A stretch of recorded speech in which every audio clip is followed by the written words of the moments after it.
성경이 무슨 이야기냐면 죄인을 구원하시려는 하나님의 은혜와 사랑의 이야기입니다. 그게 성경이에요. 바이블이 뭐냐? 그러면 죄인을 구원하시려는 이야기예요. 그 얘기는 무슨 얘기냐 하면 우리 모두는 죄인이다 아니다? 죄인이다. 그게 기독교 철학의 핵심입니다. 하나님 계시의 말씀의 핵심입니다. 자기 자신이 어렵다고 생각하는 사람은 아직 그분은 하나님의 은혜를 맛보지 못한 사람이에요.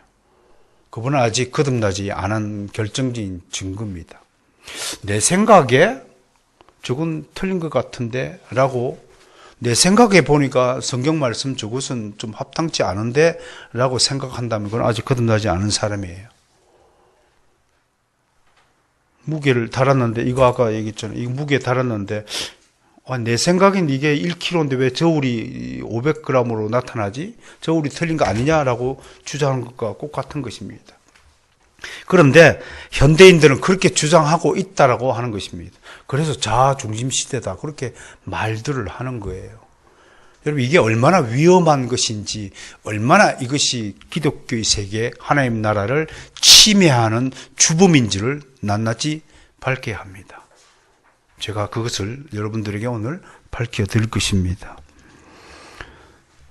성경은 모든 인간은 원죄 아래 태어나서 죄의 속박에서 벗어나지 못하는 존재이지만 그 중에 하나님의 자녀들만은 하나님이 구원하시기로 창세전에 뭘 하셨다? 작정하시고 예정해 두셨다.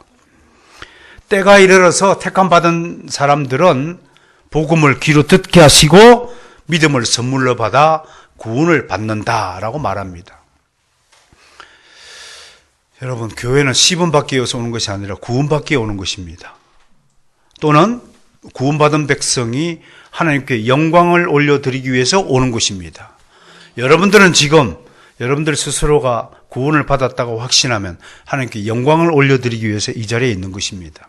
좋은 설교 한 편 듣기 위해서 이 자리에 온 것이 아닙니다.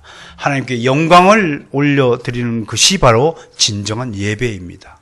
여러분들이 지금 이 자리에 앉아서 진정한 예배자가 아니라면 여러분들은 소용없는 짓을 하는 것입니다. 차라리 집에 가서 잠을 포드러지게 자는 것이 훨씬 더 육신적 건강에는 유익할 것입니다.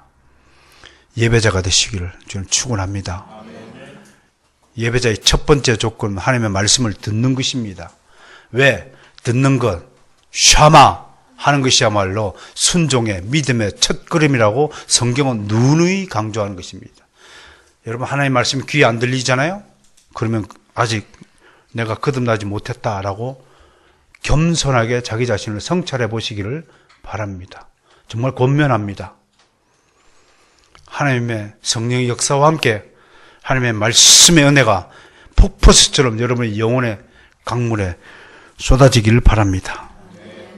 그런데 성경에는 이 구원을 받다라는 표현들이 다양하게 표현되어 있습니다. 그 중에 오늘 대표적으로 히브리서 6장 4절의 여러 가지 표현 중에 아주 재미있는 표현을 합니다.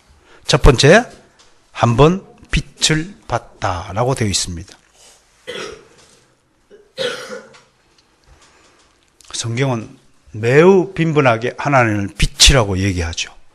요한복음 1장 4절 5절에 보면 빛이라고 소개되어 있죠.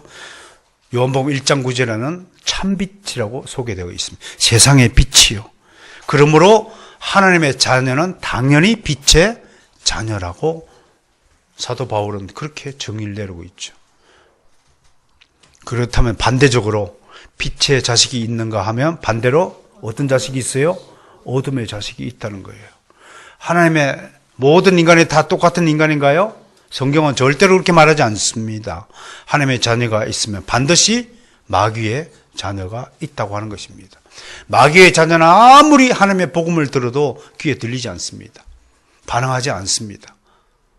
그건 모든 성경에서 하나님이 그렇게 주님이 우리에게 가르쳐 주신 바 되었습니다. 자꾸 얘기하지만 아이들 얘기하지만 공부 잘하고 못하고는 단순한 차이입니다. 수업 시간에 선생님 말씀에 집중해 듣는 자는 공부 잘하게 돼 있어요. 근데 수업 시간에 딴짓하고 자꾸 잡념에 빠져 있는 사람은 그 공부를 못하도록 하나님이 작정해 두신 사람이에요.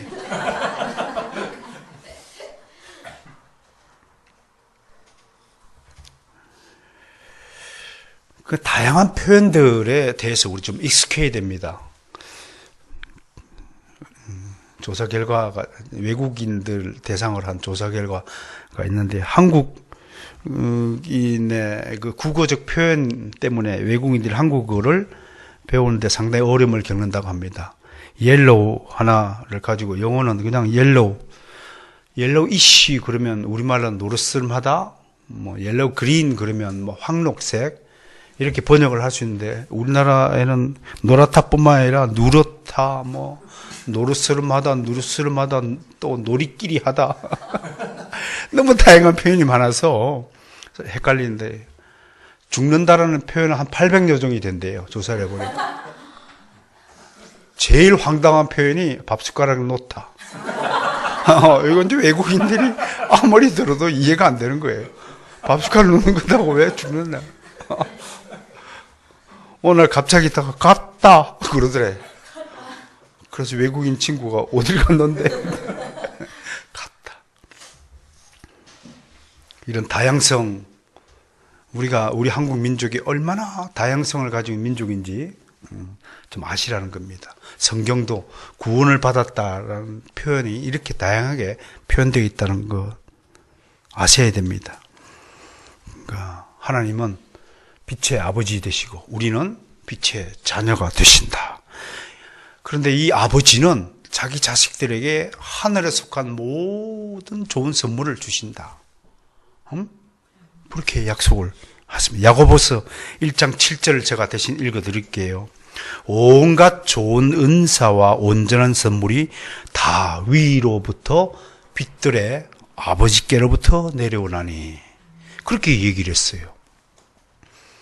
여러분, 정말 확정적으로 선포하지만 여러분 모두는 특히 신앙에 있어서 가장 성숙한 신앙인이라고 자부하는 역사적으로 2000년 기독교 역사에서 가장 성숙한 신앙인으로 자리매김했던 청교도들의 후예인 이 개혁교회 성도들 여러분들이야말로 하늘로부터는 각종 각양 좋은 선물을 다 받았다는 것을 선포합니다. 정말 하나님께 영광 올려야 됩니다. 그러니까 지난주 우리 설교가 뭐였습니까? 주님의 뜻은 빨리 어린아이에서 장성을 오는 거예요. 도대체가 신앙 고백이 뭔지도 모르고 종교개혁이 무엇인지도 모르고 기독교가 도대체 어떤 역사의 패턴을 가지고 흘러왔는지 그것도 파악되지 않고 그냥 예수가 좋은 상태에 머물러 있다면 그 여전히 어린아이에 불과하다. 웨스트민스터 신앙 고백서 33장을 왜 작성해서 우리 손에 물려주셨는지를 적어도 좀 알고 신앙생활을 해야 한다. 포스트 모더니즘 사회의 특징이 무엇인지 우리 신앙을 지금 위협하는 현존하는 현대의 여러 가지 적군들의 무기가 무엇인지 파악하는 것이 우리의 성숙한 신앙인의 의무란 말이에요. 그런 차원에서 개혁교회에 오신 것을 환영합니다. 이제는 좀 더 어린아이 짓을 버리시고 장성한 믿음의 분량에 이르고 그래야 해서 어떤 유혹에도 분별력을 가지고 오히려 변정하는 능력을 가지는 신앙인이 되어야 될 줄을 믿는 것입니다. 그 한 번 빛을 받은 사람에 대해서 사도 바울은 고린도후서 4장 5절에서 이렇게 말을 했네요. 하나님께서 예수 그리스도의 얼굴에 있는 하나님의 영광을 아는 빛을 우리 마음에 비추었다. 이게 무슨 뜻인가요? 빛을 받았다는 것은 마음에 빛을 받았다라고 말씀하는 거예요? 그러면 이게 무슨 뜻인가요? 그동안 빛을 받기 전에 내 마음의 공간에는 뭐가 존재했다는 거예요? 어둠의 공간이 존재했다는 거예요. 그런데 어두운 공간에 빛이 비치면 환히 다 볼 수 있는 거예요. 내 마음이 내 마음인지 모르고 지내다가 예수를 믿고 나니 내 마음이 이렇게 타락되고 탐욕스럽고 정말 고집스럽고 완고하고 무지한 정말 야산이었구나, 돌밭이었구나 라는 것을 깨닫게 된 것이다. 그런 뜻입니다. 이게 우리 마음에 빛을 비추었다라는 것입니다. 그러니까 마음이 달라지니까 어떤 것이 일어나냐면 새로운 변화가 일어나는 거예요. 그 고린도후서 5장 17절에서 사도 바울은 이렇게 얘기하는 거예요. 이제 옛것은 지나가고 새것이 되었다. 그리스도 안에서 너희는 새로운 피조물이라고 얘기하는 거예요. 마음이 달라졌으니까 새로운 피조물이에요.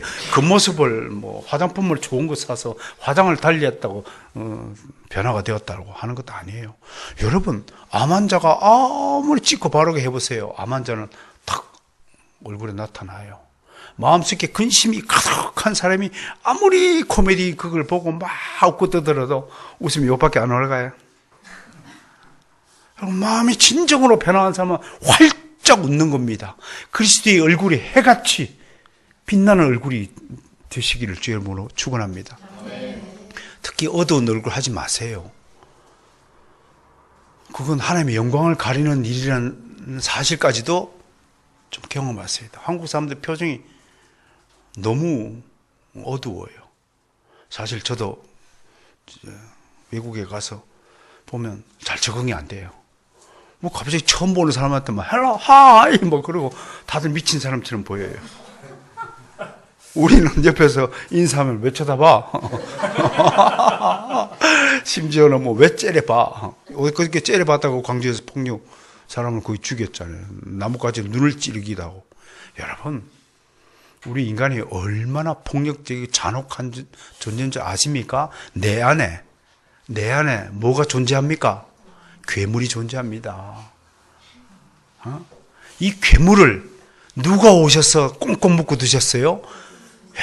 성령께서 오셔서 밧줄로 꽁꽁 묶었기 때문에 할렐루야. 우리는 하나님을 찬양하고 밝은 얼굴로 하고 살아야 되는 것입니다. 한번 밝게 한번 표정 지어 봅시다. 잘 안 돼요, 그죠? 돌아가신 황승환 박사님은 하루에 100번씩 아침마다 거울 보고 웃었단 갑니까? 그래 그거 머슴 같은 얼굴이 참 성자의 얼굴로 변했다고 하지 않습니까? 특히 우리는 가만히 있는데 화난 얼굴이잖아요. 바꿔야 됩니다. 두 번째 표현이 4절에 은사를 맛보다입니다. 이제 은사가 우리 할아버지들은 성경을 은사라고 번역을 했는데 원래 원어적으로는 이 영어가 잘 번역했어요. Heavenly Gift라고 번역했으니까 하늘로부터 온 선물이다라고 번역을 했습니다. 여러분, 가장 큰 선물이 뭘까요? 구원이잖아요. 맞죠? 여러분은 가장 큰 선물을 이미 받으신 분들이 그게 구원이에요. 누구도 그런데 자신의 노력과 공로로 구원을 선물 받는 것이 아니라 하나님이 영원 전에 택하신 자기 백성들에게 구원의 선물을 주신다. 이게 성경의 진술입니다. 도르토 우리 신경 공부했죠, 오후에. 도르토 신경을 왜 작성했어요? 이 문제 갖고 다툰 거예요. 학론서를 제출했던 알미니안주의자들, 아르미누스를 추종하는 그의 후예들 42명이 학론서를 만들어서 네덜란드 국가에다가 항의를 했죠. 구원은 어떻게 받는 것인가? 하나님의 전적 은혜로 받는 것이고 하나님이 주시는 그 은혜를 인간적인 입장에서는 불가항력적으로 거부할 수 없다. irresistible grace다 라고 선포했죠. 그런데 반대자들은 아니다. 여러분, 돌아가신 김수환 추기경께서 대표적인 알미니안주의자입니다. 인간이 착한 일 해도 구원받을 수 있고 예수를 꼭 안 믿어도 착한 마음을 가지면 일단 연옥에 갔다가 구원받을 기회를 한 번 더 가질 수 있다. 어떻게 하면? 그러므로 연옥에 가 있는 조상들을 위해서 연보를 많이 해라. 헌금을 많이 내면 아마 하나님이 굉장히 돈이 고프신 분 같아요. 가톨릭에 의하면 가톨릭 교리에 의하면 하늘에 계신 하나님은 돈에 상당히 약하신 분이에요. 뇌물만 주면 연옥에서 천국으로 보내주신다. 그래서 죽은 조상을 위한 제사를 드려라. 미사를 드려라. 미사가 뭐예요? 제사예요, 제사. 그 아름다울 미자가 아니에요, 여러분. 속지 마세요. 용어가 미사니까 우리하고 같은 예배를 드리겠지. 천만에요. 그들은 예배자가 아니라 제사, 여전히 구약 시대에 머물러 있는 사람들입니다. 그럼 성당에 다니는 사람이 우리랑 그 비슷한 족속이고 동일한 백성이라고 생각하는 오리를 범하지 말기 바랍니다. 그들은 전혀 다른 사람들입니다. 아직도 유대교인이나 가톨릭 교인이 뭐가 다릅니까?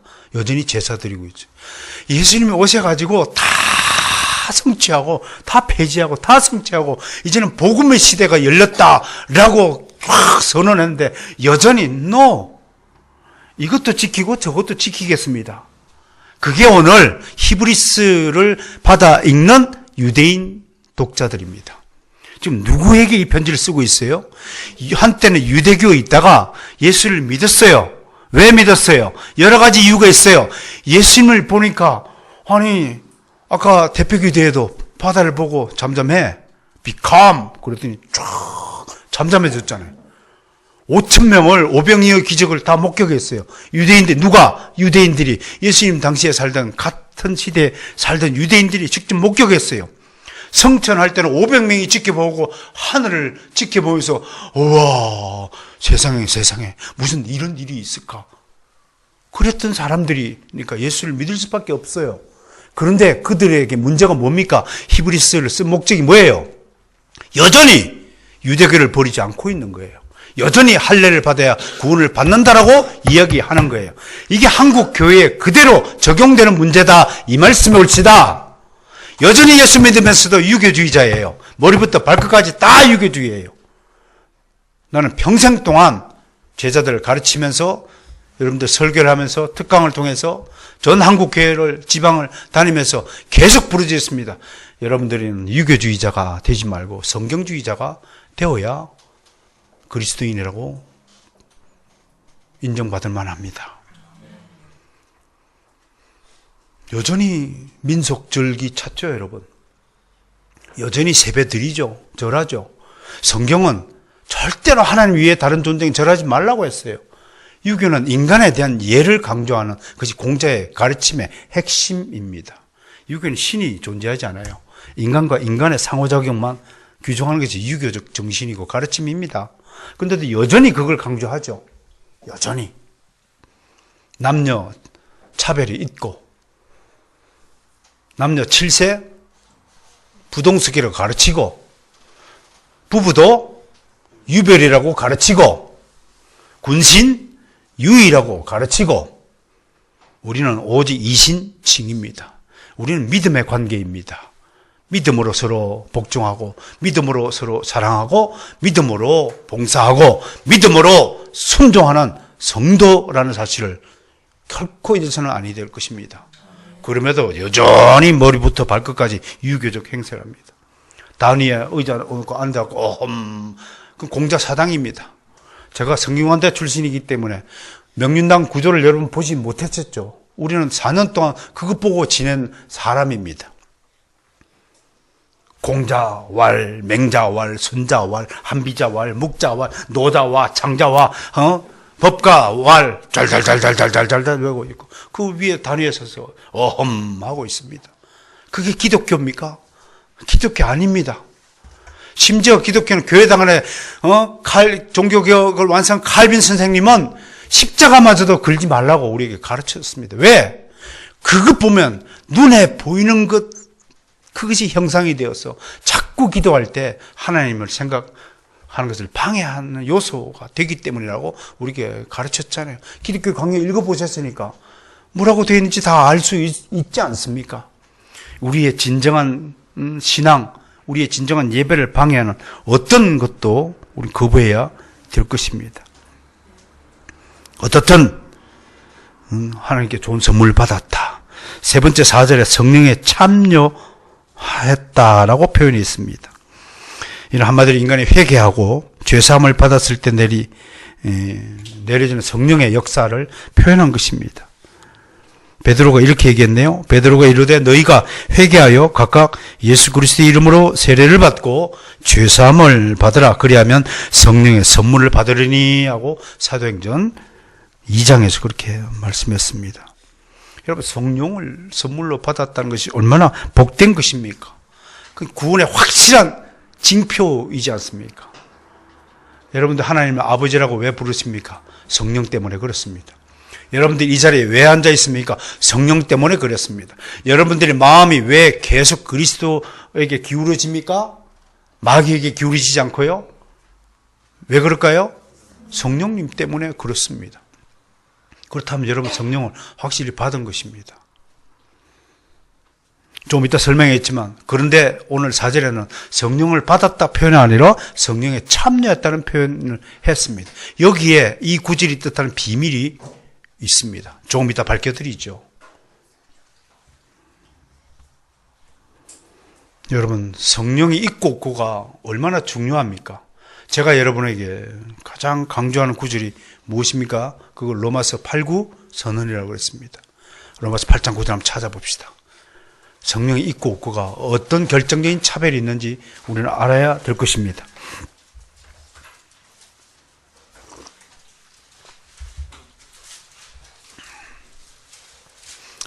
빨리 찾는 것도 실력이라 했습니다. 찾으면 함께 읽습니다. 시작.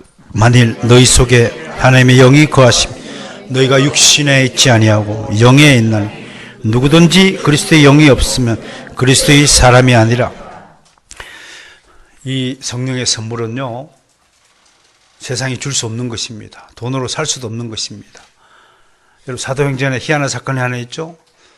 베드로와 요한이 죽은 자를 살리고 분들 골치니까 마술사 시몬이 돈을 들고 와가지고 이 돈으로 살 수 있습니까? 그러나 돈으로 살 수 없습니다.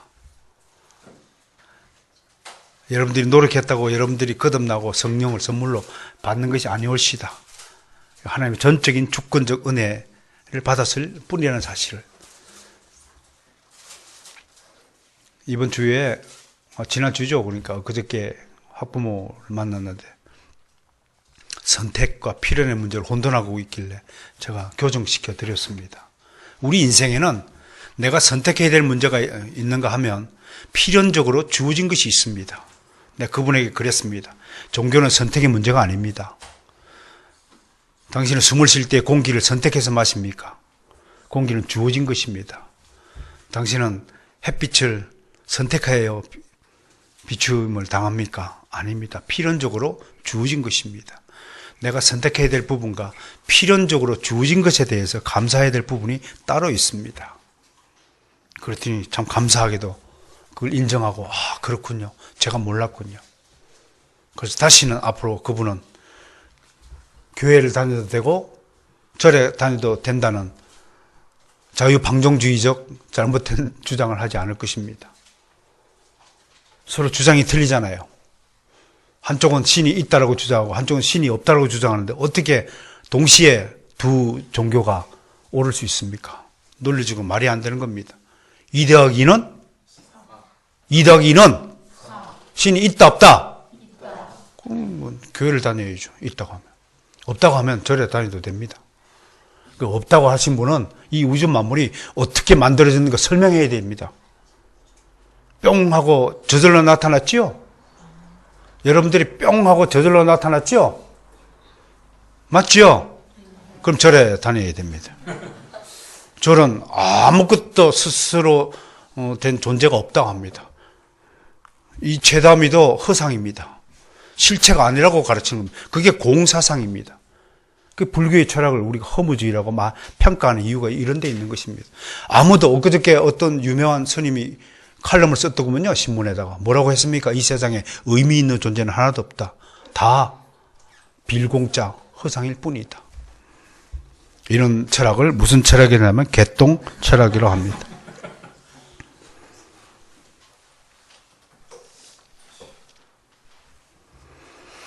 성령을 받은 것을 축하드립니다. 네 번째로 하나님의 선한 말씀을 맛보다. 하나님의 말씀이죠. 요한은 태초에 말씀이 계셨다고 진술합니다.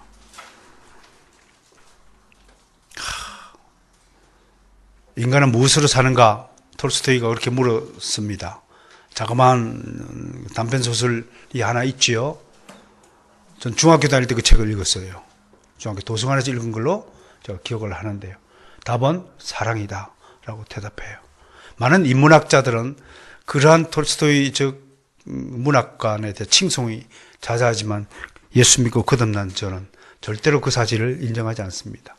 그 인간적인 사랑은 결코 영원하지도 않고 불변하지도 않습니다. 인간은 무엇으로 사는가? 하나님의 말씀으로 삽니다. 여러분, 성경에는 생명의 두 가지 종류의 생명을 계속 강조합니다. 하나는 비오스입니다. 그건 육신적 생명입니다. 육신적 생명은 숨이 끊어지면 동시에 종료되는 생명입니다. 그걸 비오스라 합니다. 그러나 또 다른 생명이 있는데 그건 영적 생명으로서 조에라고 합니다. 헬라어로 다른 표기가 되지요.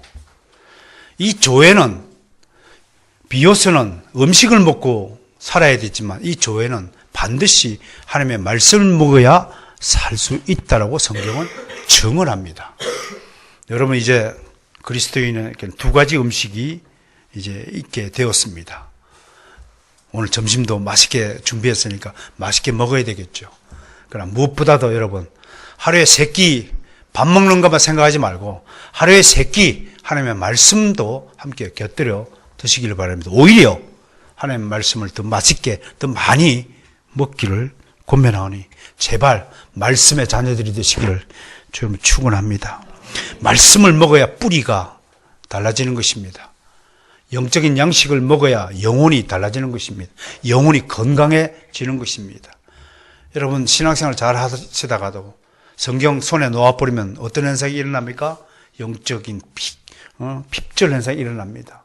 완전히 고갈 현상이 일어납니다.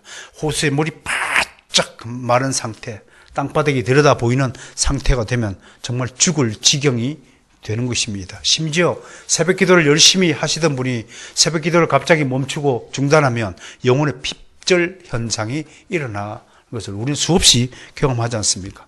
여러분 단 한 달만 교회를 안 다녀 보세요. 어떻게 되겠습니까? 영혼이 메말라서 못 견딜 것입니다. 왠지 교회 앞을 지나가기가 부끄럽고요.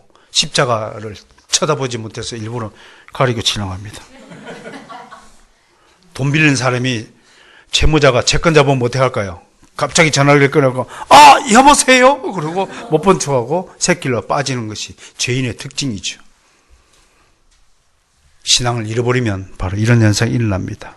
5번째로 구원을 받다를 내세의 능력을 맛보다 이랬습니다. 성령을 선물로 받고 하나님의 은혜를 받아 믿음을 가지게 되면 하늘에 속한 신비한 것들을 체험하게 되죠. 내세라는 것은 지금 있는 세상이 아니고 다가오는 세상이죠. 근데 오늘 성경은 그리스도인은 세상 사람들은 내세를 맛보지 못합니다. 내세가 있는 것도 모르는 사람이 허다하니까요. 그런데 그리스도인은 이미 천국의 삶이 무엇인지를 알고 체험까지 했다라고 오늘 성경은 증언합니다. 이 정말 놀라운 진술이 아닐 수 없습니다. 생각해 보세요. 천국을 맛보았다. 그렇습니까? 그렇습니까? 골로새서에서 이런 말이 있죠. 천국은 먹고 마시는 것이 아니라 사랑과 희락과 화평이라. 만약에 여러분들이 지금 심적 상태가 마음이 사랑과 희락과 화평의 상태가 아니라 근심과 염려와 두려움이 있다면 여러분들은 이미 천국 안에 있으면서 천국을 경험치 못하는 바보입니다. 좋은 집을 주셨는데 또는 엄청난 부를 하나님이 허락해 주셨는데 어떤 할머니는 제가 심지어 경기도 하남에서 제일 부자였던 분이 알고 계십니다. 재산만 2천억대가 된다고 하는 분이 뭐 한 줄 아세요? 종이 주어요. 바로 그와 같은 자가 될 것입니다. 여러분은 이미 내세의 능력을 충분히 누리고 있다는 사실을 잊지 마시기를 바랍니다. 그래서 주님은 계속해서 염려하지 말라고 가르칩니다. 그러면서 계속해서 염려합니다. 돈만 떨어지면 염려합니다. 어떻게 먹고 살까? 주님은 계속해서 그 머리통에다가 계속 말씀하십니다. 공중에 나는 새를 보라. 들판에 핀 들풀을 보라. 신기하게도 당장 죽을 것 같은 그 상황 속에서도 하나님 우리를 붙들고 계시는 것을 경험할 수 있습니다. 놀라운 하나님의 이 능력을 여러분들이 맛보고 있어요. 여러분들 부자예요. 가장 최고의 선물인 구원을 받았습니다. 그럼에도 종이 죽고 있어요. 폐지 죽고 있어요. 내가 물어봤습니다. 이걸 왜 하냐고. 한 푼이라도 벌어야 자식들에게 더 많이 준다는 겁니다.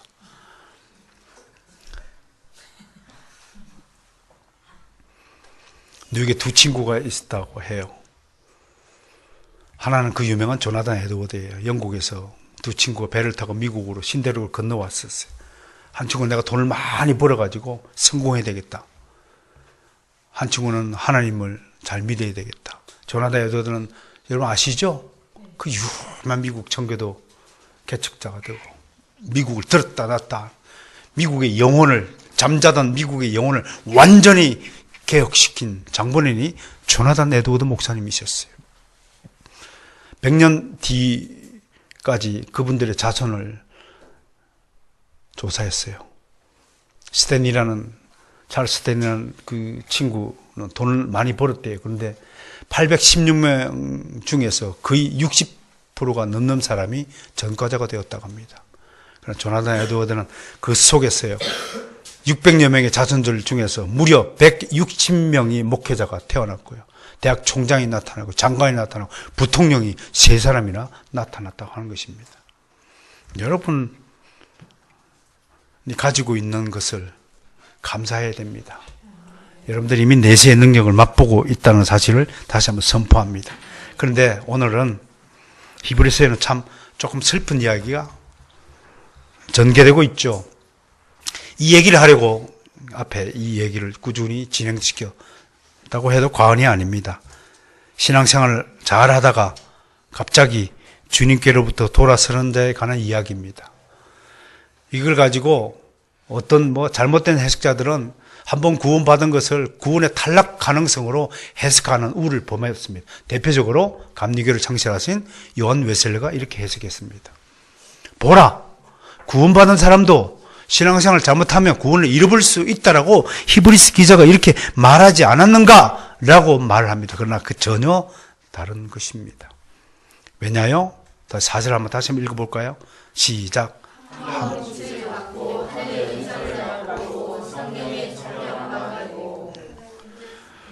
5절 한번 읽어요. 하나님의 여기 앞에 무슨 단어가 있나요? 한 번이에요. 여러분, 교회 다니는 사람 중에서 많은 사람들이 이런 행동을 반복하는 사람들이 있습니다.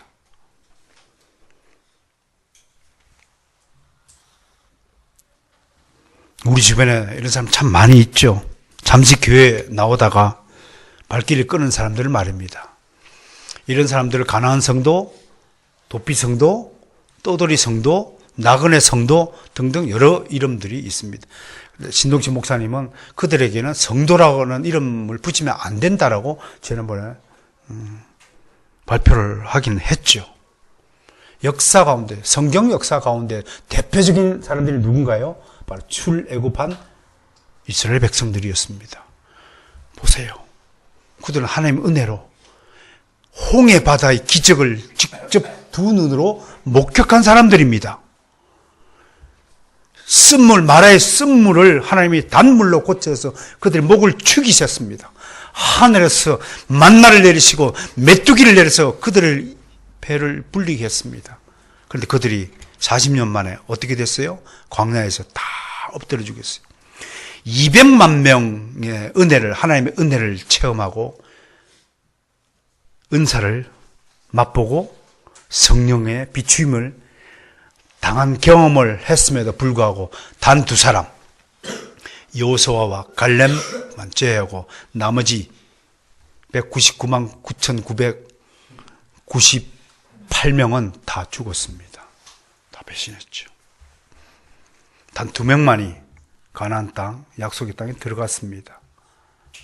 여러분, 이 얘기를 듣고 물론 뒤에 오늘 본문 9절부터 12절까지 위로의 말씀을 줍니다. 구원받은 성도들은 결코 구원의 대열에서 이탈하지 않을 것이라고 분명히 힘주어 말합니다. 그럼에도 동시에 계속해서 우리 선조들은 하나님은 선지자를 통해서 이렇게 말씀합니다. 서울대 합격했다고 다 된 것 아니다. 결코 제적당하지는 않겠지만 제적당할 우려를 늘 하면서 살아야 된다. 그것은 뭔가요? 네 자신을 늘 근신 상태로 몰아가야 한다라고 가르쳐주는 교훈인 것입니다. 그리스도인일수록 더 열심히 살아야 할 것입니다. 여기에 한 번 비침을 받고, 무슨 뜻입니까? 방 안에 커튼을 치고 있던 사람이 한 번 커튼을 여니까 저 창문 밖에는 나와 같이 꽃같이 어둠의 세상이라고 알고 있었던 그에게 빛의 세상이 있다는 것을 알게 하신 것입니다. 그걸 알고도 거부했다는 뜻입니다. 신약시대 때 예수님 당시에 바로 이런 대표적인 인물들이 누굴까요? 바리새인과 서기관들입니다. 그들은 분명히 예수 그리스도가 메시아인 줄 알았습니다. 그럼에도 다시 자기 자리로 돌아갔습니다. 왜? 자기가 지금 누리고 있는 여러 가지 유익과 기득권과 위치와 권세를 놓기 싫은 거예요. 여러분들이 지금 전 재산을 팔아서 다 사회에 헌납하고 아프리카로 전부 선교사를 떠나십시오 라고 하면 한 사람도 여기 없을 겁니다. 내가 장담합니다. 못 가죠. 왜? 여러분들 나름대로 인간적인 이유가 다 있고, 물론 하나님은 그런 억지를 부리시는 하나님이 아니십니다만은, 그러나 이론적으로 논리적으로 여러분들이 고찰해 볼 때 여러분들 그건 수용할 수 있겠습니까? 아니라고 저는 생각합니다. 그래서 하나님께로 가까이 가지 못합니다. 바리새인과 서기관들은 자기 논리로 무장했던 사람입니다.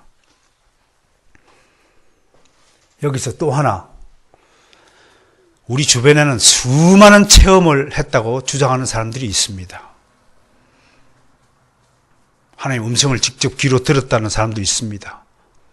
기도할 때마다 하나님의 은혜를 체험한다고 새로운 계시를 받았다고 주장하면서 뉴천지 운운하는 단체를 만들어가지고 교주 노릇하는 사람도 있습니다. 우리 한국 교회 안에도 130년 짧은 역사 안에서도 수많은 직통 계시자들이 있었습니다. 수많은 은사 체험들이 있었습니다. 그러나 여러분 명심하십시오. 이런 체험이 여러분들의 구원을 결정짓는 절대로 도구가 되지 못한다는 사실을 아셔야 됩니다. 출애굽한 이스라엘 백성은 여러분 홍해 바다가 갈라지고 그 기적을 체험하고 그 광야 40년에서 무려 18차례에 가하는 하나님의 은혜를 체험했습니다. 그럼에도 돌아섰습니다. 이게 우리입니다. 여러분, 은사적 체험이 맛보는 것이, 성령에 참여한 것이 결코 여러분들의 구원을 확정짓는 사건이 아니라고 하는 것입니다. 오늘 히브리서 4절 5절의 사람들이 우리 주변에도 널려 있습니다. 교회가 문제가 생기면 어떻게 반응하느냐? 자기식대로 판단을 합니다. 근데 오늘 교훈은 끝에 10절과 12절에서 주는 것은 신앙인의 무기는 믿음과 인내여야 한다고 우리에게 결정적으로 교훈을 주십니다. 물론 이단에 속한 교회에서는 속히 신발에 먼지를 털어버리고 빨리 나와야 합니다. 또는 어린 교회, 여전히 유치원식으로 운영하는 교회가 있다면 자기 수준에 맞는 옷으로 갈아 입어야 될 것입니다. 그것이 성경적 가르침이고 그렇습니다. 사도 바울도 어린 교회가 있고 장성한 교회가 있다고 하였습니다. 학교도 유치원이 있고 대학원이 따로 있는 것입니다.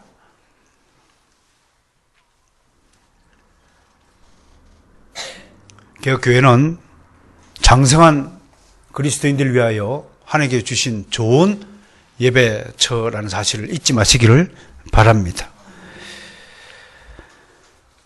이런 하나님의 은혜를 잠시 한번 맛보고 왜 이런 은혜를 주실까요? 하나님이 살아계시다는 것을 맛보인 것입니다. 맛배긴 것입니다. 여러분, 유명한 영화는 뭘 합니까? 예고편? 하시죠. 예고편 보고 결정할 수 있죠. 아, 이 영화 괜찮겠구나. 그렇게 해서 영화를 볼 수 있도록 인도하는 것. 이것이 오늘 히브리서 6장 4절과 5절의 말씀인 것입니다. 그런데 결정적인 순간이 다가옵니다. 위기가 다가옵니다. 야, 교회를 다니면 이건 내가 사업을 하는데 이게 사람들을 많이 만날 수 있겠구나. 그런데 기대와 달리 전혀 자기 사업에 보탬이 되지 않는다면 교회 발길을 끊는 경우가 허다합니다. 이런 사람들을 오늘 성경은 뭐라고 하냐면 타락한 자들이라고 6절에서 말합니다. 맞죠? 타락한 자들. 그럼 이 자들에 대해서 하나님이 어떻게 책임을 묻느냐? 다시는 새롭게 하여 회개하게 할 수 없다라고 말하는 것입니다. 이는 구원에서 완전히 탈락하는 것을 의미하는 것으로 참으로 무서운 경고의 말씀입니다. 그렇다면 3장 11절에서 이미 히브리서 기자는 우리들에게 경고를 해둔 바가 있습니다. 뭐라고 되어 있나요? 3장 11절 돌아가 봅니다. 3장 11절 빨리 가봅니다.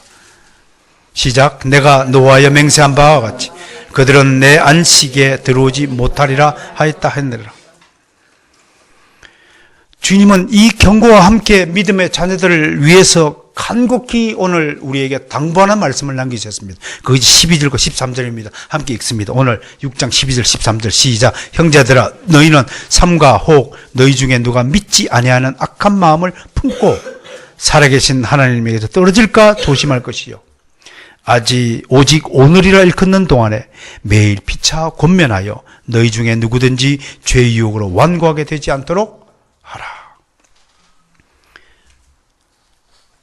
사랑하는 성도 여러분, 신앙생활 하면서 위기가 닥칠 수 있습니다. 그렇다고 여러분들이 판단대로 함부로 하나님 나라, 교회를 판단하지 말기를 바랍니다. 이성적으로 이해되지 않는 일들이 수없이 발생하는 것이 교회 아닙니다. 인간적으로 보면 목사가 저래. 이성적으로 판단해 보면 저건 목사가 할 일이 아니야. 저건 믿음과 행동이 일치가 하지 않아. 라고 판단되는 일들이 수없이 많습니다.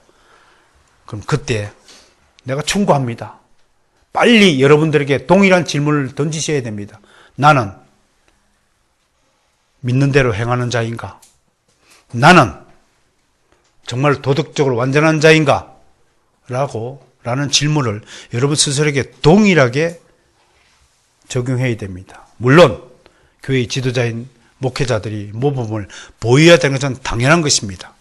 그러나 그것이 왜 이런 일이 일어났는가, 그 사람이 왜 이런 행동을 했는가가 아니라 적어도 장성한 믿음의 분량을 가진 사람은 어디까지 생각을 해야 하냐면 도대체 하나님이 이런 일을 통해서 우리에게 무엇을 말씀하시는가 하는 판단이 바로 장성한 믿음의 신앙인이 판단해야 될 근거가 되어야 한다는 것입니다. 그 근거를 우리는 다윗 왕에서 찾을 수 있습니다. 아들 압살롬의 반역 때문에 어느 날 하루 아침에 위기를 맞고 밤중에 신발도 신지 못하고 머리를 산발한 채 수종들을 데리고 예루살렘 뒷동산으로 도망을 칩니다. 지금으로 치면 감난삼점 되겠죠. 산길을 도망하니까 그때 사울 왕의 가족 중 친족 중에 하나인 시므이가 나타나서 돌멩이를 던지면서 잘됐다 이놈아, 그렇게 피 흘리기를 좋아하고. 왜? 이 살인자야. 다윗이 살인자입니까? 전쟁을 치렀다고 해서 살인자라고 하면서 피 흘린 자요 하고 모독할 때 다윗의 경호실장이 칼을 확 뽑아가지고 전하 이놈의 목을 당장 쳐 죽일까요? 했을 때 다윗이 뭐라고 만류합니까? 놔둬라. 하나님이 저 입술을 통해서 내게 말씀하시는 거다. 이게 다윗의 신앙입니다. 여러분, 미숙한 신앙일수록 무슨 일이 발생하면은 그 현상만 쳐다보기 때문에 잘못된 판단을 하게 된다고 하는 것입니다. 도대체 하나님의 뜻과 계획이 이 사건 속에서 어떻게 숨겨져 있는 것을 발견하기 위해서 여러분들이 신학 공부를 해야 되고 성경 공부를 열심히 해야 되고 오늘 오후 연합예배 때도 열심히 참석하여서 이웃교회 가지만 저희 특강도 또 들어주시고 그렇게 해서 여러분들의 신앙을 계속 성숙한 신앙으로 이끌어야 될 줄 믿는 것입니다. 자, 오늘 결론을 짓지요. 그러므로 우리가 이제 오늘 주신 말씀에 따라서 어떻게 살아야 할까요? 11절과 12절 두 구절을 통해서 이렇게 당부하고 권면한 것을 제가 정리합니다. 첫째, 각 사람이 동일한 부지런함으로 나타내라고 하십니다. 원어대로 제가 좀 풀어서 헬라 원어대로 좀 풀어서 좀 쉽게 써보겠습니다. 여러분, 각 사람이 같은 열심을 끝까지 나타내 보시기를 바랍니다. 이 무슨 뜻입니까? 이 자리에 함께 모인 여러분들은 이제 영원토록 바로선 개혁교회라는 이름으로 천국에 갈 것입니다. 그러면 이 신분과 이 위치와 이 열심을 조금도 굴하지 않고 어떤 경우라도 자기가 맡은 직분을 그대로 꾸준히 하라는 겁니다. 마르다 신앙이 되지 말고 마리아 신앙이 되시기를 주님 축원합니다. 나는 열심히 하는데 쟤는 왜 열심히 안 하지? 그 마르다 신앙의 대표적인 심리입니다.